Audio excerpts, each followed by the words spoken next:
हे बच्चे लोग welcome back.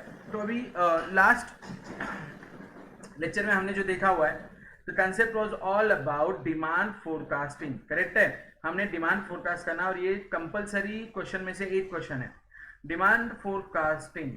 तो सबसे पहले जो हमने देखा demand forecasting, when it is given with respect to time.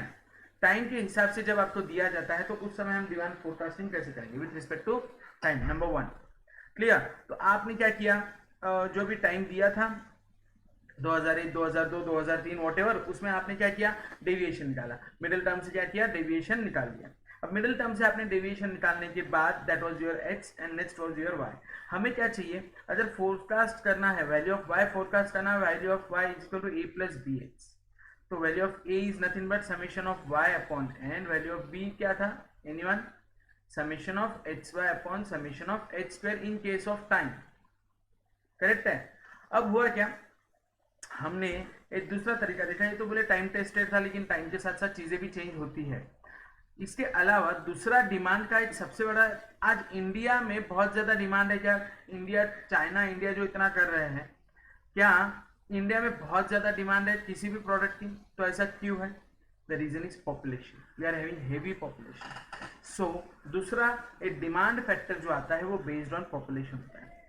So based on population एक सम आ सकता है, या तो आपको बेस्ड ऑन टाइम आ सकता है। ये दो ही टाइप के सम आएंगे फोरकास्टिंग में। अब बेस्ड ऑन पॉपुलेशन के लिए मेरे पास जो फॉर्मूला है, मतलब दो वेरिएबल्स अगर है, not only based on population, आपको सेल्स प्रॉफिट दिया जाता है, पॉपुलेशन डिमांड, दो वेरिएबल दिए जाते हैं। जैसे 2008 दिसंबर में पूछा हुआ प्रश्न, यहाँ पे दो वेरिएबल है, एक है पॉपुलेशन और एक है डिमांड। दो वेरिएबल जिनकी वैल्यू चेंज हो सकती है। तो मेरा फॉर्मूला कहता है summation of Y equal to N A plus B summation of X, and summation of x Y is A summation of x plus B summation of x square. बराबर है। सो अगर मैं इसे सॉल्व करने की कोशिश करूं तो मेरे पास एक्स एंड वाई है, that is 9, 5, 8, 5, 3, Y 12, 20, 15, 10 and 5। Okay, clear, fine. Now हम इसे सॉल्व करने जा रहे हैं। अब आपको बताना है estimate the demand for product A for town with population 10 lakhs। मतलब अगर पॉपुलेशन किसी का 10 लाख है तो वहां पे डिमांड कितना आएगा। Clear, let's start. क्या क्या चीजें चाहिए मुझे इसमें? समेशन ऑफ वाई चाहिए, चलो बताओ what is summation of Y in this scenario. या एवरीवन टेल मी, कितना आ रहा है Y? I guess it is 62, check कर लो। 32 और 10, 42 और 20, 42, 62। N a summation of h भी चाहिए, चलो समेशन ऑफ एच भी बता दो, क्या है, 9 और 5 14 और 8 22 और 8 30। ठीक है, अगला और क्या चाहिए, एच वाई चाहिए और एच स्क्वायर चाहिए। चलो एक एक से निकालो, एक्स वाई 108, 100, 120, 50, 15। चेक करो सही लिखा है क्या, क्या ये टोटल 393 हुआ है, चेक करो। और एच स्क्वायर 81, 25, 64, 25 एंड 9। ओके, इसका टोटल देखो वाला 204 हो रहा है क्या? यस, 204 हो रहा है। अब मैं इक्वेशंस में सब्सटीट्यूट करूंगा। तो इक्वेशन में समेशन ऑफ वाई, मेरा इक्वेशन है पहला, summation of Y is n A plus B summation of h. याद रखना दो वेरिएबल है। It means 62 is 1 2 3 4 5 5 a plus 30 b, equation number 1। दूसरा equation, summation of x Y is A summation of x plus B summation of x square. What is summation of x y? 393। 393 is summation of x 30 A plus b summation of x square, that is 204 b। my dear students, now this is equation b। मुझे इनमें से simultaneously solve करना है। क्या equation 1 को 5 से multiply कर दूं? यस, 5 से मल्टीप्लाई करूंगा। 62 मल्टीप्लाइड बाय 5, चेक करो, इट गिव्स 310। बराबर है, यह है 310 इज 30a 5 से मल्टीप्लाई प्लस 150b। अब मैं अगर इसे माइनस कर दूं, यहाँ पर मैंने एक स्टेप की है, थोड़ा ध्यान देना। तो ये हुआ 83 ना, 393 करेक्ट है, चेक करोगे।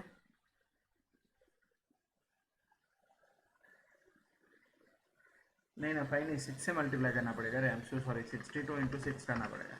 372 या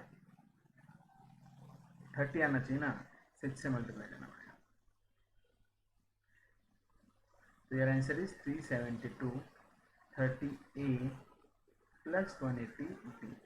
जब आप सब माइनस करोगे आपको मिलेगा I guess 21 is equal to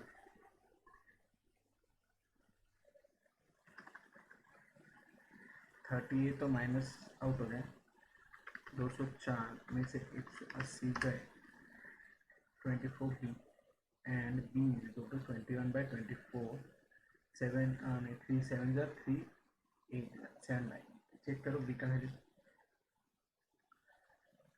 7 divided by 8 0.875, ये B का वैल्यू आया।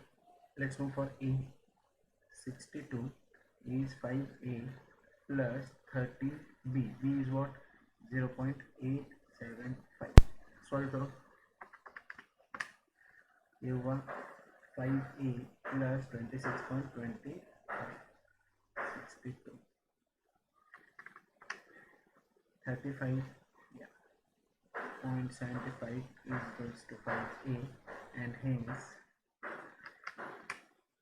A is equal to 7.15। आ जाए आपके पास सारी चीज़ें। बस अब आपको क्या करना है, y is equal to A plus B x, मतलब 7.15 प्लस 0.875x।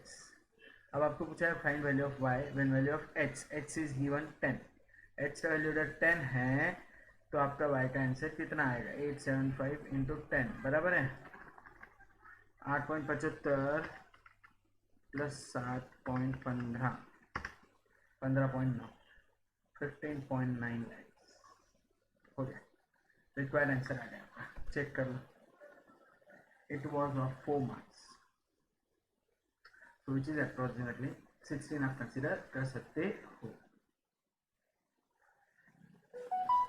16 लाख का आपका पॉपुलेशन रहेगा।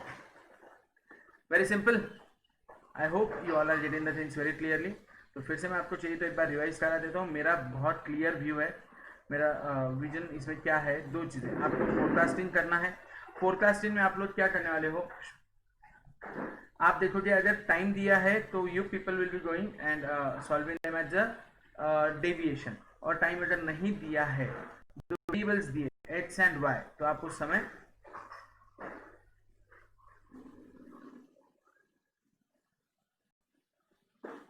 हाँ तो आप उस समय क्या करोगे, यस वेरिएबल नहीं दिया है तो हम उस समय वेरिएबल दिया है तो एक्स और वाई दो वेरिएबल, तो हम ये मेथड ऑफ लीस्ट स्क्वायर जो फॉर्मूला है वो यूज करेंगे। एक बार फॉर्मूला मेरे लिए एक बार लिख लो वापस से, मुझे याद दिला दो। टाइम अगर है तो डेविएशन निकालेंगे, डेविएशन में दोनों में इक्वेशन तो एक ही आएगा, y is equal to A plus B x, दोनों में इक्वेशन एक ही आएगा, y is equal to A plus B x, a is equal to summation of y upon n and b is equal to summation of H Y upon summation of H square. दूसरा, अगर population वगैरह दिया है, दो variable दिया है, तो summation of y is equal to A N A plus B summation of H, and दूसरा summation of H Y is equal to A summation of H plus B summation of H square. This is what we need and we expect. Okay बच्चा लोग, so please note it down. ये हुआ मेरा पहला। अब देखो अगले मैंने 3 एग्जाम्पल दिए आपको, 2 एग्जाम्पल और है, क्वेश्चन नंबर 2 और question number 3, based on similar pattern. इसमें क्या दो वेरिएबल है या टाइम है, आपको डिफरेंस समझना बहुत जरूरी है। क्या दिया है, पॉपुलेशन ही दिया है, मतलब एक वेरिएबल दूसरा वेरिएबल, क्या करे कैसे करे सॉल्व करे आप बताएंगे, मैं वैसे कर दूंगा फटाफट। लेट मी टेल मी क्या दिया हुआ है, स्कूटर्स वाला एग्जाम्पल है। चलो शुरू कर देते, 2 मिनट का समय लगेगा, ज़्यादा नहीं लगेगा। अब आपकी स्पीड बढ़ जानी चाहिए, एच एंड वाई। एच कितना है 4 6 7 10 एंड 13, ओके, और वाई कितना है 4400 6600 5700 8000 और 10300, ये मेरा वाई है। Okay fine. अभी आपसे क्या एक्सपेक्टेड है, N investigation into the use of scooters of 5 towns has resulted in the following data: population in town, fit a linear regression, estimate the number of scooters to be found in a town with a population of 16 lakh, population 16 lakh अगर है तो आपका scooter का कितना रहेगा? आप try करेंगे या मैं बताऊं? यस, चलो लेट्स स्टार्ट, वेरी सिंपल। चलो मैं जब तक ये रब करता हूँ, मुझे बताओ ये क्या दो वेरिएबल्स है क्या? हाँ है ना, दो अलग वेरिएबल्स है, एक पॉपुलेशन है बराबर और दूसरा है आपका नंबर ऑफ स्कूटर्स वॉट। तो दो अलग वेरिएबल है, वेरिएबल यानी वो जिसकी वैल्यू चेंज हो सकती है, कुछ भी पूछा जा सकता है, sales profit, demand, price, anything, ये अलग अलग वेरिएबल्स है। तो चलो हमें इक्वेशन चाहिए y is equal to A plus b h, लेकिन हमारी इसमें summation of y is n A plus B summation of x। तो सबसे पहले मुझे समेशन ऑफ y और समेशन ऑफ x बताओ। 10 300 करो फटाफट, कैलकुलेटर ऑन करो। 4400 प्लस 6600 बराबर प्लस 5700 प्लस 8000 प्लस 10 300, 35,000 आ रहा है समेशन ऑफ वाई। एक्स कितना है? 4 6 10 10 20 और 20 40 20 और 20 40 40 आ रहा है ये। ओके, तो your answer is 35,000 is equal to 5a plus 40b। Okay, equation number 1। अब दूसरा इक्वेशन क्या है मेरा? Summation of x y. तो पहले निकालना पड़ेगा एक्स एंड वाई, निकालो। 4400 इंटू 4 17,600 करेक्ट है। दूसरा 6600 इंटू 6 39600। तीसरा 5700 इंटू 7 39900। ओके, चौथा 8000 into 10 80,000। Very nice, okay very good बच्चे लोग। 10 300 इंटू 13 1 33 900 1 33 900। ग्रैंड टोटल कर दो इसका, तो मेरा आंसर आ रहा है, चेक करो, 1 33 900 प्लस 80,000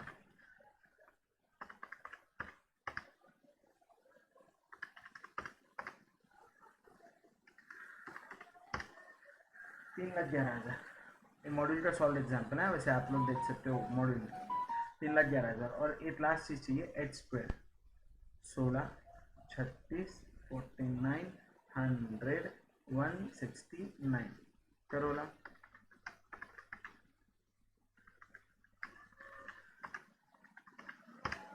370, ओ कलम 370 आ गया। तो क्या आएगा बताओ? Summation of x Y is equal to, या summation of x Y is equals to, formula है is A summation of X, A summation of x plus B summation of x square. मतलब 3,00,000 is a पता नहीं है 40 ए plus 370। यहाँ पे 40 ए है, यहाँ पे तो मल्टीप्लाई बाई 8 कर दें, मल्टीप्लाई बाई 8 करना पड़ेगा। ओके, तो ये इक्वल होगा।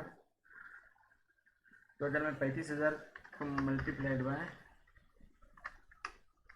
8 करो, 2,80,000। ध्यान देना यहाँ पे 2,80,000।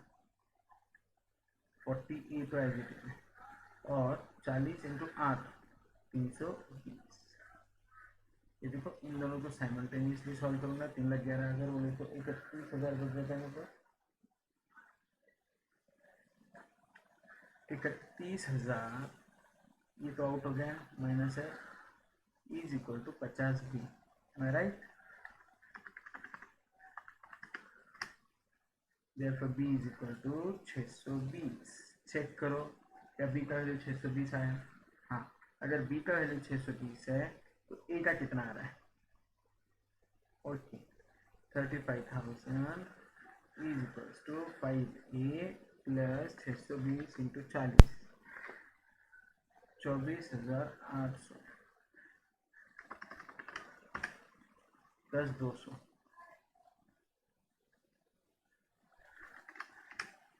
2040 आ गया, हो गया।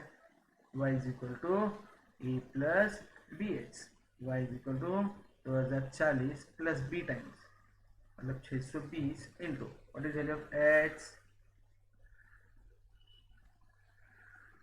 16।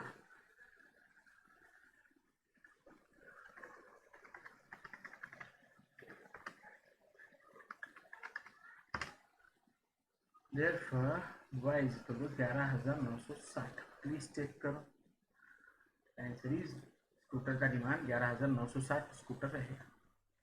Done. So this is the way how we can find whether how can we go for forecasting। अभी लास्ट वाला आप कर लो या फटाफट की मेरी करने की नीड है, टेल मी, तो मैं आगे चलता हूँ कैपेसिटी प्लानिंग पे। इसका आंसर आपको दे दूँ क्या मैं? यू मे ट्राई, है ना?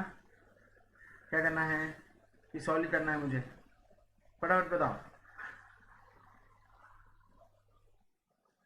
कैपेसिटी प्लानिंग अगला कंसेप्ट अपन टच कर लेते हैं ना आज फिर।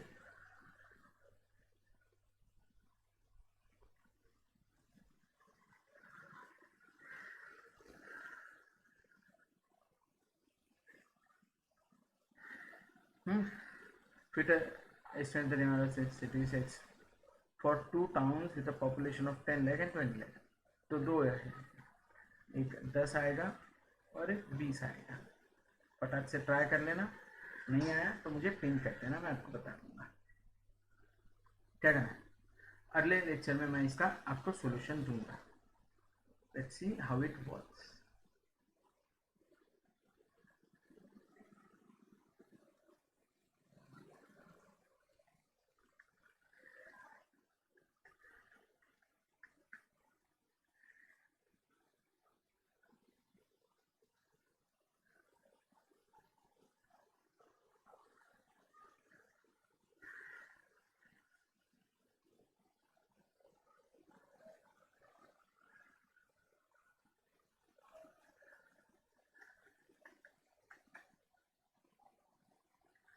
ठीक है ना? ओके बच्चा, अभी अगला है concept important, why capacity planning. देखो अभी तक आपने फोरकास्टिंग तो कर दिया, इतनी डिमांड आ सकती है आपने मुझे बता दिया, लेकिन अभी ये डिमांड को फुलफिल करने के लिए आपके प्लांट का कैपेसिटी भी तो रहना चाहिए ना। And here comes in picture the concept called as capacity planning. तो उसके ऊपर कुछ थ्योरी भी है अपने पास। जैसे capacity planning is required for the following. क्या? Sufficient capacity is required to meet the customers demand in time, affects the cost efficiency of operations. फिर क्या हो जाता है, अगर आपने कैपेसिटी प्लानिंग ढंग से नहीं किया ना तो कॉस्ट इफिशिएंसी को आप हैम्पर करोगे। कैपेसिटी अफेक्ट शेड्यूलिंग सिस्टम, जो अपन आगे पढ़ने वाले भी है। शेड्यूल कैसे करते हो? तो अगर आपके कैपेसिटी का प्लानिंग नहीं हुआ है तो आपका शेड्यूल, आपका ट्रांसपोर्ट, सब चीजें हैम्पर होने वाली है।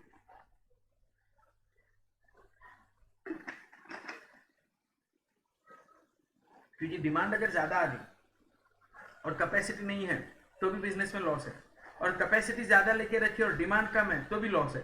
तो हाँ, फिर ज्यादा मशीन बैठा दी और काम कम है तो मशीन का जो इंफ्रास्ट्रक्चर कॉस्ट है वो भी फालतू पैसा गया, और ज्यादा डिमांड आई, कैपेसिटी कम है तो ऑर्डर जाएंगे। Okay, capacity creation requires an investment, जैसे मैंने बताया आपको, बराबर। Capacity planning is the first step when an organization decides to produce more और अ न्यू प्रोडक्ट्स। सबसे इंपॉर्टेंट चीज है। तो अब ये मेजर कैसे की जाता है कैपेसिटी प्लानिंग आपका measure? Capacity of a plant is usually expressed as the rate of output, that is in terms of units produced per period of time, that is hour, day, week, month, etc. But when firms are producing different types of products, it is difficult to use the volume of output of each product to express the capacity of the firm. In such cases, capacity of the firm is expressed in terms of money value, production value of the various products produced put together. कहने का मतलब ऐसा है, आपका capacity जो है वो आपका निकाला जाता है कैसे? Day wise, shift wise, hour wise, कितने लोग चाहिए, कितना काम होता है, एक घंटे में कितने बार कितना प्रोडक्ट मैं बना सकता हूँ, क्या हो सकता है, ये सारी चीजें आपकी कैपेसिटी में। ठीक है। What are the activities involve in capacity planning decisions, which are those? जैसे excess in the capacity of existing facility, पहले तो ये देखना मेरी एग्जिस्टिंग फैसिलिटी जो है उसकी कैपेसिटी क्या है। Forecasting long range future capacity, identifying analysis sources of capacity for future needs, evaluating alternative sources of capacity based on financial, technology and economical considerations, selecting a capacity alternative most suited to achieve strategic mission of the firm. List of factors that affect determination of plant capacity, आपके plant जैसे capital investment required, plant अगर डालना है तो कितना capital लगेगा, changes in product design, process design, market condition and product life cycle, ये आपकी कैपेसिटी पे हैम्पर करेगा। तो ये सारी चीजें घूम फिर के आती है पैसा पैसा पैसा पैसा। आप जहां पैसा बचा सकते हो वहां आपको देखना है, अब कहाँ कहाँ बचा सकते हो ये अपने को समझना है। flexibility of capacity additions, level of automation desired, market demand for the product, etc. ठीक है. Types of technology, product obsolescence, obsolescence यानी गायब हो जाना, कम हो जाना, like that. Which one of the following is not the factor influence in the effective capacity. Questions कैसे रहेंगे इस तरह से. Level of automation desired, forecast of demand, plant and labor efficiency, multiple shift of. Which one of the following is not the factor influencing effective? देखो level of automation desired का कोई लेना देना है नहीं, तो कैपेसिटी पे इम्पैक्ट नहीं करेगा, बाकी चीजें आपकी इम्पैक्ट करेंगे. So plant and labour efficiency are very much essential to arrive at a realistic capacity planning. तो हमारा कहना ऐसा है कि आपकी जो रियलिस्टिक कैपेसिटी प्लानिंग है वो डिपेंड करेगा दो, लेबर पर और आपके प्लांट की कैपेसिटी, मशीनरी पर. Name reason because of which over capacity are prefer. जैसे fix cost of the capacity is not very high. Over capacity prefer कब कर सकते हो भाई? अगर मुझे मालूम है कि भले डिमांड अभी कम आ रही है, आगे चल के ज़्यादा आ सकता है, लेकिन एक सर्टन अमाउंट मेरे को ऐसे भी इन्वेस्ट करना है, वैसे भी इन्वेस्ट करना है, तो उस समय अपने के लिए ओवर कैपेसिटी वाला कंसेप्ट चलता है. सब contracting is not possible because of secrecy of design and और क्वालिटी रिक्वायरमेंट. तो वो चीज़ें, अब जैसे वो कौन सी चीज़ें हैं जिसके चलते आप ओवर कैपेसिटी रखोगे, प्रीफर करोगे, बराबर है. So these are certain things what we need to understand and realise. Done. So what are the general factors considering the selecting manufacturing facilities, जैसे land की cost है, construction cost है, etc., transportation, labor, proximity to suppliers, electricity, utility, other government issues, ये सारी चीज़ें आपको समझनी पड़ेगी. What are the general factors considered for selecting retail and service facilities, जैसे land और leasing cost, proximity to customers, number of customers, environmental and other government regulations. तो अब देखो इसमें क्या है, मैच द पेयर्स जैसे पूछा आपको. It produces distinguished products in different locations. It produces multiple products in same location. It produces products in different location and it feeds one plant with other plant. तो ordnance factories of India, ECC cement, Indian railway, Maruti Udyog, इन चारों में आपने को देखना है. पहला क्या है? It produces distinguished products in different location. Distinguished यानी अलग अलग चीजें, बराबर है. हाँ, distinguished product in different locations, तो जैसे आपका इंडियन रेलवे का. It produces multiple products in the same location. Multiple product लेकिन एक ही जगह आता है, जैसे Maruti Udyog. It produces same product in different location. ECC cement ही है, कहीं भी बनाए, ठीक है ना. और लास्ट वाला, it feeds one plant with product of another plant, ordnance factories of India. These are certain things. So अभी आपको थोड़ा सा समझना है, what are the common reasons for design of new layout, what are the cost associated with the decision of plant layout. मैं आपको एक बात बताता हूँ, इसमें ना थोड़ा जनरल नॉलेज है, आपको एक बार पढ़ना है और उसके बाद आगे चलना है. अब जैसे cost associated with decision on plant layout, plant layout के साथ कौन से कॉस्ट आने वाले हैं, तो कॉस्ट बहुत सारी आने वाली है. जैसे मैं बताया ना आपको, मूवमेंट ऑफ मटेरियल. आपका गोडाउन है, गोडाउन से आपने प्लांट पे लाया, अब गोडाउन प्लांट आजू बाजू में लग कर ही है, लेकिन वहां से लेकर आना पड़ेगा, बराबर है. मशीन में यूटिलाइज करनी चाहिए, जो रॉ मटेरियल आप वहां से उठा के लाओगे तो वो एक कॉस्ट बेयर होगा, करेक्ट है. देन स्पेस, इसको रेंटल देना पड़ेगा. प्रोडक्शन डिले, ये सारी चीज़ें हैं. उसके बाद तुम्हारे हेल्थ इश्यूज आते हैं एम्प्लॉयज़ के, तो वो सारी चीज़ें हैं. तो ये सब चीज़ें आपको समझनी पड़ेगी. क्लियर. सो आई गेस आप थोड़ा सा एक बार इसे थ्योरी देख लोगे. मैं न्यूमेरिकल्स पे जाना चाहूँगा क्योंकि it is the thing which will need my help. बाकी तो आप पढ़ लोगे थ्योरी, एक बार थोड़ा बहुत होते जाएगा. What do you suggest? Okay. So मैं नेक्स्ट लेक्चर में ये आगे के पूरे 5-6 सम्स कंप्लीट कर दूंगा, और मोस्ट प्रोबेबली नेक्स्ट लेक्चर मतलब Wednesday I will finish with lesson number 2. ठीक है, Wednesday will finish with this. Fine. Let's stop for today guys. Enjoy. Bye bye.